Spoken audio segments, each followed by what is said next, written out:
Good morning, Pulsicans. How are we doing out there today in crypto land on these red days, these red weeks, these red months? Are you guys holding up okay? Are you guys out there creating more value in the world, touching some grass to be able to bring some of that economic energy in and dollar cost average in at these bottom lows? Guys, welcome to the DeFi Crypto Alliance show, where we are doing our best to bring our entrepreneur friends along for this wealth creation ride, where we're going to be combining cryptocurrency as a wealth creation tool and then using some real world assets on the back end as some wealth preservation, and do that while not paying taxes. So we are working on a trust right now with a financial advisor who will be able to create this structure for you guys. If you're interested, hit us up and let us know if you are interested. It'd be a great way to take profits at the top of the bull and then roll that over, of course, into some real world assets without paying some capital gains at that time. So basically your tax is deferred until you want to take that money and put it in your bank. So it's a really cool product. Obviously there's fees associated to it, but the fees aren't near as much as the check you would cut to the three-letter agency. So guys, how are we doing out there in crypto land? I figure I'd just do a quick show today. I'm not sure if Dane's going to be hopping on today or not. I sent him a message, got no response, and I figure I'd just come hop on and check in with everybody and see how you guys are feeling. We got another small red day in the PulseChain world. I really liked the Ivan on Tech video where he's talking about like literally the greatest asset we have right now is Sommi. And I know like there's a lot of mixed feelings out there in the crypto space about Sommi, you know, especially in our ecosystem. I notice a lot of the OGs don't like him, which is it's kind of BS in my opinion, because he does more marketing and more videos than any other influencer that I know. And in fact, I think I've told you guys this before, though, when I was, kind of going through the SEC FUD back in whenever that was, it was last year. Him and Randy Hilarski is what kept my resolve, right? Kept me from capitulating. I would watch their videos on the daily, and Sommi, man, he just had so much great content that it kept my faith alive. You know, even people who have diamond hands and believe, we even get a little shaken sometimes, right? Obviously, when the SEC FUD is not a normal event, so of course, you know, I felt a little shaken. I didn't capitulate, and part of the reason was because of the Sommi videos that I was watching every single day. He's probably one of the best influencer in our space, if not in crypto, in my opinion. He has a vast knowledge of the crypto space, markets, how markets operate, tracking when, altcoin season is. In fact, he called the top on the day, basically, on the PulseChain ecosystem when he figured it topped out. He had mentioned it topped. We're going to go into I can't remember what the next phase of that chart is, the Wall Street cheat sheet after the top. But he had called the top on the day, and after we did our 5x. So so I think he's a valuable asset too. Ivan on Tech also thinks he's a valuable asset, saying that he is, the number one thing that we need to protect right now in our ecosystem, because RH is not streaming right now because of obviously the clarity from the lawsuit in the SEC. So I feel like Sommi is the number one influencer in the PulseChain ecosystem. And how many more people did he keep from capitulating and bring people into the ecosystem, new people from his thousands of videos? I mean, it's amazing. The guy's an unstoppable machine. So guys, be kind to the man. Even if you don't like him, that's fine. If you don't like him, you don't got to like everybody. But you don't have to go out there and talk a bunch of shit either, right? Like, you just keep that stuff to yourself. I got a lot of people I don't like, on Twitter and in the PulseChain ecosystem, when I don't go out there and just talk shit to them and fight with them all day long. It's just not how I roll. You don't need to do the same if you don't like Sommi. He's a valuable asset to the ecosystem. I agree with Ivan on Tech. And so, yeah. So what's going on, guys? How we doing? I just wanted we're going to be doing a quick video today. Like I said, Dane probably won't be joining us. Not sure where he is at. Shot him a message, and we'll see if he pops in here. But let's touch with the chat with you guys. Red Squirrel, what up, my man? Oi, oi. Yeah, what's going on, brother? How you been, man? Long time no talk to. Team RH Staker. Yo, yo, what's going on, my friend? How you doing? Urban Productions, man. How you doing, bro? Still not scammed on Solid X. Still holding. I think we're at like $15. Let me look. I am curious. For some reason, every time I see Urban Productions, is what I think of a Solid X chart. $15.54. Yeah, man. I accumulated a little bit more about a week or 2 weeks ago when we hit that $13 low. Threw a couple dollars at it. Let's see what happens. I mean, I don't know. We'll see if it gets pumped to the moon from the firewall. If it doesn't, I have most of my money in RH core assets. So, yeah, man, just not a lot going on in crypto as a whole. We're kind of in a lull. Probably all the way into September, maybe even towards the end of September or beginning of October. I was watching or going through Colin Talks Crypto and some of his content, and he was talking about Bitcoin basically not doing anything all the way into the middle of end of September. And if Bitcoin's not going to do anything, then none of the altcoins are going to do anything either, right? And the next altcoin season, and this is from multiple people who are smarter than me, like Sommi, Hans, Pip Sniper. These guys are like really smart with a TA analysis, understanding markets and cycles. Saying that next altcoin season is going to start October, November, or the local top would be somewhere in December, January, maybe February. Who knows? You'd have like that normal 80% correction, and then you would have your final wave, if you will, in the middle of somewhere of 2025. So right now it's extremely boring. It's just chill, go out, touch grass, spend time with your family, hang out with your loved ones. If you can try to create a business to bring more economic energy into crypto, ideally that's always a good play, especially while we're down here in these bottoms. If you have a 9 to 5, maybe ask your boss for some overtime. Ask him for a raise. If he fires you, it gives you a reason to go out and create a business. So that's my opinion. Head down and building, Cordy. Yeah, man. I would love more information what you're building on. I know you got the Red Squirrel NFTs and all that. It'd be interesting to know what you got going on. I love builders in the ecosystem. They are what make PulseChain. They have literally dragged us through this bear market is the builders, man. And that's the other thing, guys. If you don't got to like all the builders, right? I get it. But you also don't got to talk trash about them on Twitter all day long when they're literally building on the chain that you love and the chain that you have money invested on. Don't talk trash about them. And these guys are literally dragging us through the bear market, by the horns, if you will, and building great protocols. I mean, PulseChain is emerging just spectacularly, in my opinion. I think a lot of stuff is going on. And I don't know. So, to see all these guys on Twitter fudding and talking crap about like some of these builders, I don't get it.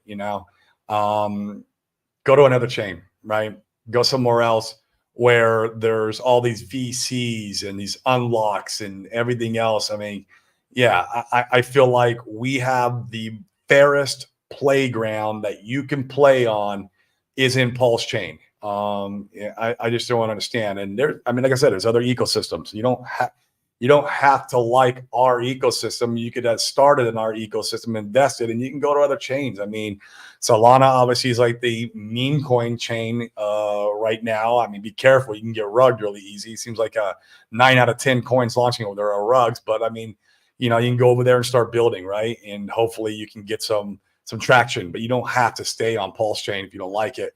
And at least don't talk about the builders who are building. These guys are the rock of PulseChain, right? Just how Sommi's kind of the rock of the YouTube influencers, the builders are the rock of like getting this chain emerged and giving it some utility. So yeah, guys. So be kind. You know, don't go trash talking just because you don't like them. Doesn't mean you got to trash talk them. Like I said, there's a lot of guys on Twitter I don't like, and I don't go in there and fight with them and get all toxic with them. It's just not the way I roll. So boredom. Oh, you got that right, Crypto Land. It is boring. I do have some yield farms set up. I have the PulseX in Ink yield farm. And I'm enjoying that. You know, that's kind of keeping me a little bit occupied. I don't know if you guys have heard of this protocol. It's been around since I think about a year. It's been out for a long time. It's called IMPLS, and I'm using that protocol right now. What I like about it is it's another front end for obviously your PulseX farms, your 9-inch farms, and it's just an auto compounder. Until Tetra launches what they got going on, I like everything that Tetra is doing, but who knows when they're going to launch? It seems like they've I don't know what's going on with these guys. It's taking them forever. Last time I heard, it was supposed to be around after the Bitcoin halving they were launching. I don't know, and I feel like the token price is suffering because of it. But IMPLS, it does it, and it's all it does though, right? Like there's not other stuff you can do like you can in Tetra, but like it's all it does. It's an auto compounder. So you know, from your yield that you're making, whatever farm you in, whether it be 9-inch, whether it be PulseX, it's going to take that yield and then it's going to auto compound it back into the LP token. And so that way you're consistently growing that bag without you having to go in there and do it yourself and worrying about it. And what I like about that is if you say you suffer a little bit of permanent loss, like right now, I'm a little bit offside on the PulseX side because the chart's been going down. Ink versus Pulse has been going down. So I've been getting more ink and selling the PulseX on the impermanent loss. But the cool part is since I've been auto compounding and I've had this farm open for like 3 months, that auto compound adding into my PulseX bag has pretty much made up for the small impermanent loss that I've taken there. So I like that part. I don't even have to think about it. It does it automatically. Now there is a little fee associated to it, but then they have their own incentive token. Do your own research, do your own due diligence. Obviously, go and see if it's something that you'd be worth your time and energy. I like it. Doesn't mean it's the right protocol for you, right? So go out and do your own due diligence. It's never financial advice. For all we know, they could pulse Latina tomorrow. And I'd be like, crap, well, that sucked. But they've been around for a year. They got audits, all that stuff. I figure like after a year, if they would have pulsed Latina us, it would have happened by now. So I would have think it'd be happened by now. And one of my really close friends uses it, and he's the one that kind of told me about it. So I'm enjoying it, at least until Tetra launches. When Tetra launches, I'll end up utilizing those guys. I still own the Tetra token, so we'll see what happens over there. I'm interested in that protocol if it ever gets out. So another cool protocol, like speaking of protocols launching, another really cool one done by Jexa. And let me see what the name of it is. As you guys might know about Project Pi. Project Pi is a liquid staking protocol where basically you could stake your pulse and the node validators will generate the passive income for you, and then it's paid into a pool, and then you have a token that represents your position in that pool. What's cool about that is that you can take that liquid token now that represents your node validators, and you can go and yield farm with it. You can pair it up with Pulse. You can do whatever. It's now a buy and sellable asset, which is really cool. But I'm going to have Jexa on. Jexa's got another protocol that's very similar to the Project Pi. I'm going to find the name right now, and they're building it. It's another liquid staking protocol, which I really like. I like the liquid staking protocols because, not everybody has the know-how to go and spin up a node validator or wants to know how to do it. It does take a little bit of a work. Usually you got to know Linux. You got to, have a machine that's able to run these things. And it doesn't need an expensive machine or anything, but there's a process to it. And so, not everybody is cut out to be a node validator. With something like this, it allows the average retail user to come in, and they can have less pulse than the required amount, which is 32 million pulse. I do believe 16 million is a required amount. And I like that part. And my phone's not loading right now, so I want to get the name for you guys because I don't know why my phone's not loading. It's weird. Give it another minute. But it gives you the capability of going in and out of the node validator pools, or if you just want to sell the token itself, the token itself should represent your pulse that you deposited into the pool plus the yield that's in the pool or that it's been accumulating in said pool. Well, that token, it should represent the price of the pulse and the yield. Now, obviously, it's probably a volatile token, so there'll be times where it's overvalued and undervalued, but in general, it should hover around that price. And then, so I mean, instead of waiting to exit your node validators, I guess you could just go in and sell the token, and that could be a way of grabbing some liquidity back, or you could go in and deposit it back into the pool and get your pulse back plus the yield. And then, of course, I do believe he's going to have an incentive token built on top. And I'm going to have him on the show too, guys. I'm in talks with him right now. It's called Vouch. VOUCH. So how it works is you're going to deposit your pulse into the pool, right? They'll have a front end. And then the node validators will pick up that pulse and they're going to start validating the blocks, right? You'll receive V-Pulse in return. The V-Pulse is like a receipt token, but it's a token that it's a normal token that you can go and buy and sell on a decentralized exchange.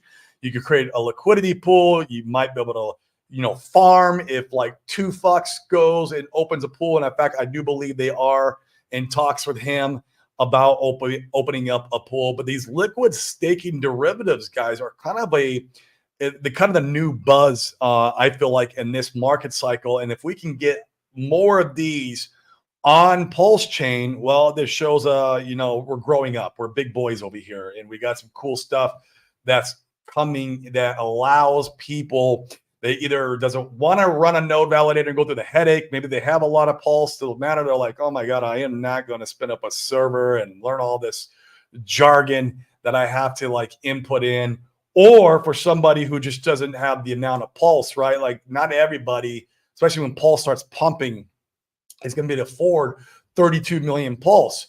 Like right now, it's pretty affordable. Like almost anybody, I'd say most people, right? 95% who are investing in crypto or investing in PulseChain probably could afford at least one node validator. That's not always going to be the case, in my opinion.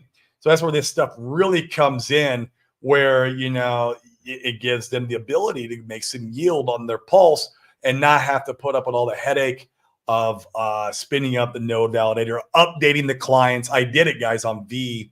So V4, is that the last test net? I think it was the last test net. Was V4. Can't remember how many test nets we had anymore. But I did just that, right? Like I spun up a node validator. I put all my test pulse in there. I was updating clients when they were doing that. It's a pain in the butt to keep it. I mean, once it's going, it's running, but you have to maintain it. And then when I moved to Puerto Rico, I was like, oh man, my internet sucks. Like yesterday, I didn't do a stream because my power was out for 18 hours. I think it was a result from the storm that we just had. Although the storm was a week ago. I don't know why freaking a week later the power goes out. Like, come on, guys, get your shit together. God, it's a lot of money here flooding into the island and they can't fix the infrastructure. Jeez, pain in my ass. But I didn't want to deal with the uncertainty of internet always going down, power always going down with my node validators. And so that's where David Feeder came in. He's another great option if you're not wanting to deal with the headaches of running these validators. He has where you can rent his cloud out, if you will. It's on his private servers. You have to be okay with that. But you retain the keys to your crypto. The rewards drips into your wallet. And so that's the way I'm node validating right now, is I'm utilizing his servers. You pay a small fee for it. No big deal. Depending how many node validators you have, it can make it worth it. And that's how I'm running my node validators, just because of the uncertainty of Puerto Rico and what's, the internet and the electricity out here. And then he also has where you can buy the actual machines that have come, I think, pre-ready to spin up a node validator. But then you got to maintain and all that. But then you can maybe utilize him, obviously, for an hourly fee to help you maintain those said node validators. But this stuff here, Vouch and Project Pi, what's really cool about it is that you don't have to worry about any of this stuff, right? You just go and put your pulse in the pool and get your rewards, or just sell the incentives. I really love this, guys. The liquid staking derivatives is a game changer. It shows that we're growing up on PulseChain. It gives convenience to new users, especially if the price is pumping. And yeah, it's just cool. It's cool that we have builders like this. So Jexa is the founder for that. We're going to have him on the show whenever we can pencil him in. He's on the other side of the world, and so it makes it hard for us to link up times. I think right now it's like night time for him. He's probably sleeping. So yeah, it'll be good. Another thing, cool thing. Imagine taking and I'm not using Project Pi, but imagine taking their liquid staking derivative token. They should have one. I got to do a little more research on it, but imagine taking 2 liquid staking derivative tokens and the actual layer 1, and you could create this Fux farm with that. Imagine if we had 4 or 5 liquid staking derivatives generating yield in the background. You pair it up a Pulse, right? And then now you're generating this yield that should stay in pretty, they should stay together as far as the ratios. Now obviously it's crypto, so you're going to have days where it's overvalued, undervalued, like anything else, but it should stay together. And that's where it really gets interesting for me. It's almost like the maxi pool on 2Fux. So you got your maxi that's making yield from the hex, the different staked links in hex, right? That's generating yield, and then they're all together generating more yield on 2Fux. It's just, and they should generally stay in pretty, the ratio shouldn't move too much. Although I can see the maxi pools moving a little bit more because the liquidity is so thin than maybe this stuff, but they should stay in range, right? And especially if you're just going to let it sit and cook for a while, you should do okay without much in permanent loss. In fact, that yield from both, the underlying asset and the 2Fux, if there's a farm for it, which I think there will be, should do really, really well for you and offset any kind of permanent loss.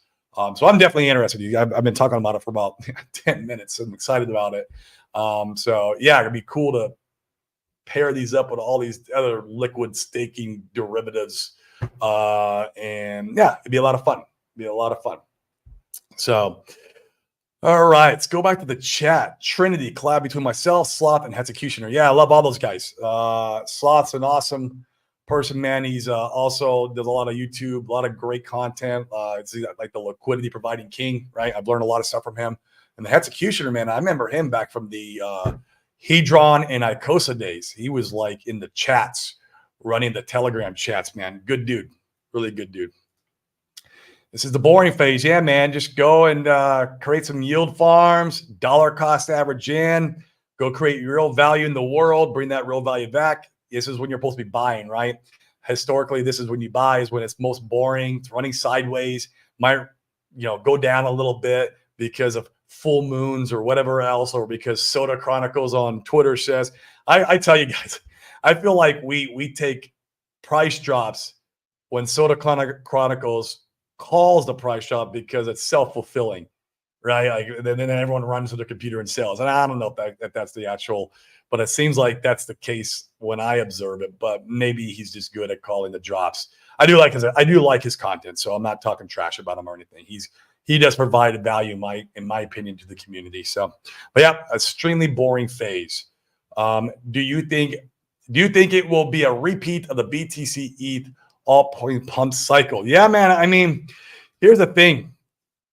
Our little pre-Bitcoin having altcoin season, where everything else went up. Now, obviously, Solana was the king of that little pre-pump season. Solana did like, I don't know what it was, 17, 20x. I can't remember. But it was the layer one that did the most gains. But then you have like, AVAX, Phantom, they did like a 3x, 3 to 5x. Well, PulseChain right on cue with everything else. Whether somebody was in the background pumping or not, don't matter to me. But it followed right in synchronicity with the altcoin season. It did a 5x from the bottom. PulseChain did a 5x from the bottom.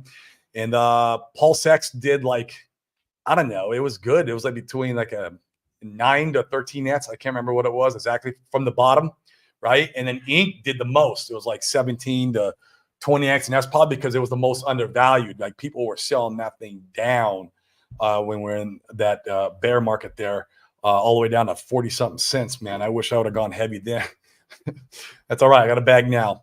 But yeah, all those things pumped, man. And then when that pumped, you saw all the other meme coins like HOA, man, freaking ripped, right? Solid X ripped.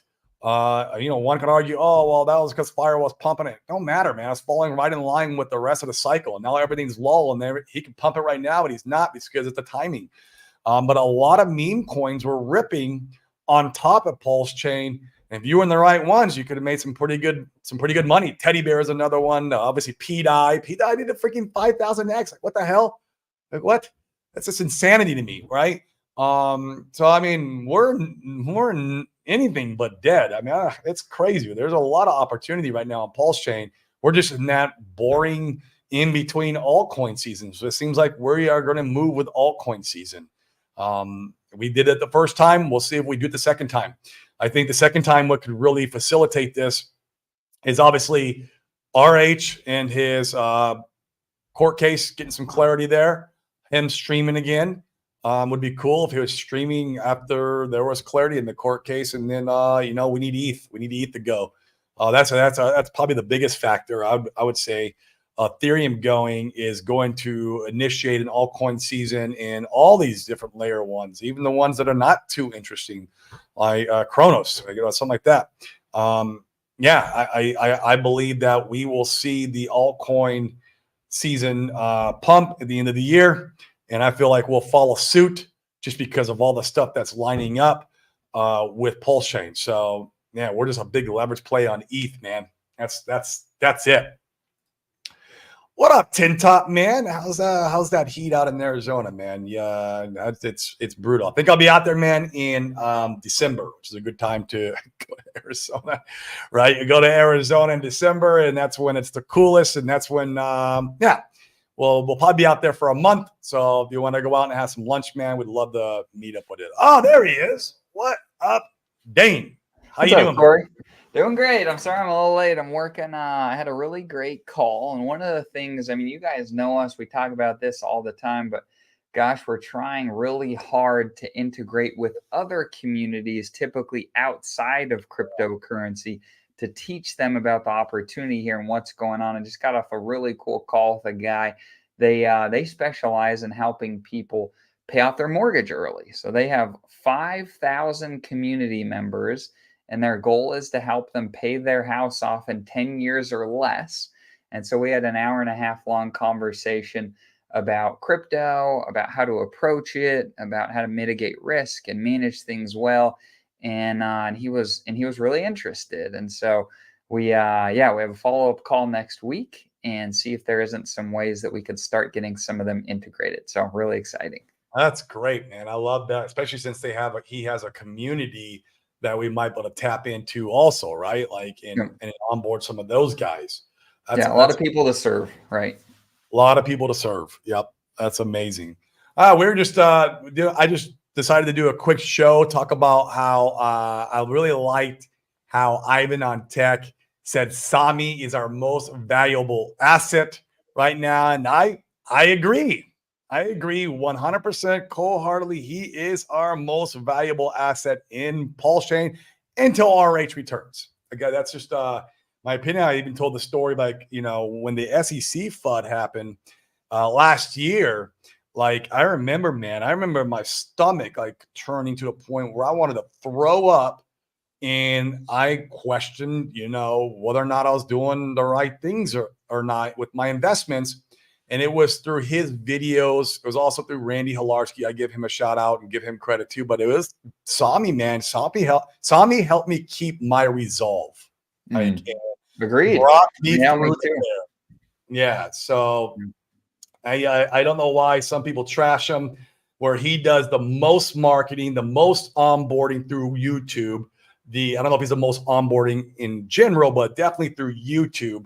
And then the most, just keeping people's, kind of head, on their shoulders intact in believing. And I feel like the guy's a good knowledge of markets. And so, yeah, this show is kind of more dedicated to him, talking about like what he does for the community. And yeah, between him and the builders. So you got him for YouTube, right? Who's the king YouTube guy. Then you have the builders. The builders are, also what has been dragging us through, not only this bear market, but the SEC FUD. So like, that's kind of what we've been talking about a little bit. It's great. Yeah, I can't believe the volume at which he puts out videos. It's freaking bananas. I thought he was AI for the longest time, to be honest with you. You don't think I so don't believe anymore? it anymore. What changed your thoughts there? I don't believe it anymore. I because he has such a history in the space. Like he showed. Here, I'll be right back. Keep going. Go ahead. He has a history in the space where he has old tweets from when he first got into crypto back in I think it was 2 cycles ago. It might have been 1 cycle ago. Not sure. But for example, he wasn't an RH fan in the beginning, and he has tweets that show that he was not an RH fan, and he was actually fighting RH in the very early days, and which is fine. I mean, not everybody. RH is not everyone's cup of tea, especially in the beginning. He kind of has to grow on you. The community has to grow on you. You have to learn how to spot that opportunity that is here, that we see, that we all see here in the chat, right? And so that type of content for me that he's been around shows me that he's not AI. And just his videos now, man, he has a lot of I don't know. There, in the beginning, I thought I would look in the videos to try to find pieces that would be like AI, but I don't know. It's just I'm 90% sure he's not AI. There is that 10% that could still maybe he is. So we will see one day if he were to ever come on live stream. I think he did a stream with Corey Costa one time, if I'm not mistaken. I need to go back and watch that. I didn't see it. I've asked him a couple times to come on our stream. If any of you guys have any conversation with him, I would love to be to have him on our stream and host a show where we have a normal conversation about, crypto, his journey in crypto, his journey investing, how he learned about markets. That would be freaking awesome. That would be the next best thing to have an RH in our show, right? I don't ever expect to have RH in our show, but that would be the coolest thing in the world if it ever could happen one day. The next best thing would be Sommi. If I could get Sommi on the show, for me, that would be the coolest thing. And then I would eliminate the last 10% of my doubt that he is an AI. There is still a 10% there. I'm but I'm 90% sure. So that's funny. Yeah. That's good. I mean, I don't know if you pulled up any of the charts, but it's really fascinating to see the charts just kind of running sideways. I know a few of the bigger cats. What is this? I mean, we've essentially been sideways since the 13th. So what is that? It's about a week. And I see a lot of people talking about, some of the big Bitcoin guys are talking about on the Bitcoin chart, wanted to come in and fill some of those fair value gaps on the chart. So that's where you have some of these guys calling for I think it's 40-ish K, low 40s Bitcoin. And if we really do get one last big push down to there, I think you'd probably see the bottoming on just about everything before we headed up. And some people are thinking that if that is going to occur, that it'll occur, in the next 14 to 30 days. So we'll see. It'll be interesting to see, but theoretically a lot greener pastures, maybe September, October-ish. It's good. Hardest part about being a good investor is the times where you have to sit on your hands. just boring, man. We It's talked boring. about that. Yeah, it's just like, what do you do during this time? Obviously, you can yield farm. I feel like this is a time to be yield farming if you're going to do it.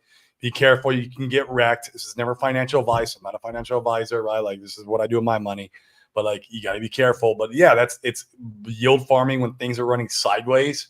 Like, yeah, have at it if you want, right? And then, dollar cost averaging in, and go out and create value in the real world, become an entrepreneur, bring in new money in your life, bring in new value in your life so you can go in, distribute it in crypto, and then use crypto as a leverage of that value to change your life. So that's what this time is for. That's it. And go spend time with loved ones and family members and create memories. That's what this is for. This is, not to be staring at Twitter all day, fighting with people and being toxic and like freaking. That was another thing I said, Dan. Like, look, if you don't like Sommi, it's fine, but you don't have to go on Twitter and YouTube shows and MF the guy and talk shit about him all day long. Yeah. Like, dude, there's a lot of guys on Twitter that I don't like, but I don't get into with them. I don't say anything. I keep my mouth shut, man. I'm You in the don't back. spend all your waking hours thinking about them and commenting on their posts. And get out of here. Like, just whatever, dude. Like, yeah, there's always look, everyone's gonna be your cup of tea, and that's fine. Doesn't mean you need to go and MF them all over the internet. It's just how it goes. Like, why? Yep. I think this is really good. Oliver's comment. Yeah, man, it hurts right now. And I told myself enough is enough. I'm not Me buying too. more crypto, but right now I'm Oh, planning another Oliver, DCA. for the last 3 months, I have told myself this is the last one. And here I am. I got stable coin sitting on chain right now, ready to be deployed. I haven't deployed them yet. I'm too. I'm just sitting on my hands. And the nice thing, once again, you don't have to buy the perfect bottom. Like you can wait for No. more confirmation. And I'm pretty comfy just kind of like waiting. Now, I tell you, if I see a red candle down, I won't be waiting. I'll be putting that. Yeah, DC. waiting for a nice big fat red candle. I just want to, because we're running sideways in this area, and I feel like we're forming a bottom in this area. Like I could be wrong. I'm always wrong about that. But I mean, maybe it could. But like, it doesn't mean that you don't have like times where you can have a daily red candle where it drops 20, 30, 40. It doesn't mean a whale can't capitulate. It doesn't, right? And so like, if I can catch one of those, it'd be nice on this DC8. And so I'm just waiting, and yeah, that waiting is good. That's part of the boring part. Agreed. I mean, during this last like bottoming, you ran relatively sideways for what is that? That one's a 20-day period. If you want to extend this clear out, I mean, freaking 50 days. So it looks like we're just starting to run sideways. I would call it more sideways action for about a week. I guess if you want to include this little tiny pump here, you could kind of call this sideways-ish for 40-ish days. So I mean, that's a pretty interesting one. But I like what Tin Top says here. Yeah, I like this. Waiting till Rectember to deploy. I don't think that's a terrible idea at all. Yeah. No, I mean, as we know, and we were talking about this earlier too, Dan, altcoin season's not really to be expected towards the end of the year. Like it might start coming in October or November. Like who knows, especially if RH gets some clarity on his court case for PulseChain. But like waiting for Rectember, man, you're not going to miss like some big giant pump to the moon. Like till then, like you're good. Like I think you're going to be good. Never financial advice. I could be wrong again. Maybe it does do a 20x tomorrow when we wake up, but I'd be willing to say it's not, and you're going to be fine. Agreed. This isn't a meme coin, right? Yeah. Right. Cool. Well, this has been good, Corey. Yeah. I'm sorry I was late, but I'm glad I could jump in today, man. I'm glad we could do a quick show. Anything else that you want to cover today? Nah, man, just checking in with all the guys and gals, and just being here. I would say, hey guys, hit the like and subscribe for us. If you're over watching on Twitter, that's fine, but come over and hit the like and subscribe on YouTube for us, because that's really what we're trying to push out and get the algorithm to work on our behalf. And it takes those likes and subscribes. Comment if you're rewatching this replay gang, comment. That also helps the algorithm push it up and let people see. We want to keep bringing the good word of crypto to you guys. And then, also be able to bring the good word of entrepreneurship, real estate, and anything else that we're using as making money or wealth preservation. So other than that, it's about it. And we should be on tomorrow like normal. Like I said, I got Jexa coming on with the vouch protocol, and we should have Coast coming on too to kind of talk about what he's got going on. And both these guys are on the opposite side of the world, so I'm having to play a little juggling with them to get them on. But I don't know if you didn't know, Dame, Jexa, he's a really cool dude. He's in Frank's mastermind, and he created a liquid staking protocol for PulseChain. So you literally can put your pulse in the pool, you get V Pulse back, and that V Pulse is now a cryptocurrency, and you can always turn it back in for your original pulse plus the yield for the node validating. But you could take that V Pulse and now put it in liquidity farms. Maybe you want to tie it in with other liquid staking derivatives. So really cool functionality. It's called Vouch. I want to have him come on. I love stuff like that. It should do as well as Pulse does. Probably not too much more. I mean, whatever the yield is in the pool, but the yield's about 10% a year right now, and then he's also going to have some kind of probably an incentive token built on top. So love that stuff. Going to have him on, talk about it. We need more stuff like that. Yeah, that's good. That's it. This is a good question. In fact, I found a cool graphic here, guys. I'll show you. In a bull market, yeah, I mean you can have red months and absolutely in a bull market. But let's look at this. So this is just a really quick spot check. I have not gone through and verified this data, but on the basis that it is accurate, I mean, you go down here, you can look at the average of the months. September historically is the worst performing month for Bitcoin. Look at October. That's really interesting. And October is the second best. Look at that. November, and then November is the best. Yeah. Merry Christmas to crypto. Jeez. That's actually really interesting. Yeah, look at that. Look at the red on September. Wow. September, the worst. October, the second best. November, the best. If some of this data holds, then you'd want to potentially look at deploying in September. That'll be interesting. It's interesting that last year we had a green month on Bitcoin. Then back in 2015 there was back-to-back green months. I would have won. What if we repeat that? I don't know. I could see it. I could see us bottoming. I mean, I think a lot of it, but right here you had back-to-back pretty brutal months here. I was going to say. Those are brutal. I mean, that's back in 2014. Bitcoin was a lot more volatile then. Right. I mean, that's still brutal. But look up there, even in 22, which was that's in the middle of the bear, you had back-to-back red. And then 23 for Bitcoin, that was the start of the bull. But August got slaughtered in 23, September, and maybe that's interesting. So you had 11% slaughter and then a 4% last year. Right now we have a 7% slaughter. It'll be interesting to see what this September brings us.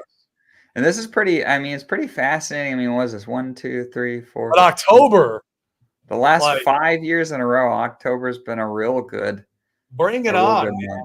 Leading into Halloween. I love that time of year too, man, because it's just a lot of sentiment shift because Christmas is on the horizon, Thanksgiving's in the horizon. You're making plans for trips. You're spending time with family. It's just a great time of the year, man. I love it. In Arizona, it's where things get cool, as Tin Top would know. That's where things start to you feel you can go outside and not feel like you're dying. So it's just a great time of the year. And here in Puerto Rico too, Dane, it'll be starting to cool down a little bit. We don't get it's 10 degrees and a little bit less humidity, but we'll get a little relief out of this humidity this year around that time. So yeah, exciting. It'll be good. Yeah. Cool, guys. Smash the likes and subscribes on your way out. We appreciate you guys. We'll catch you later this week. See you, Miana.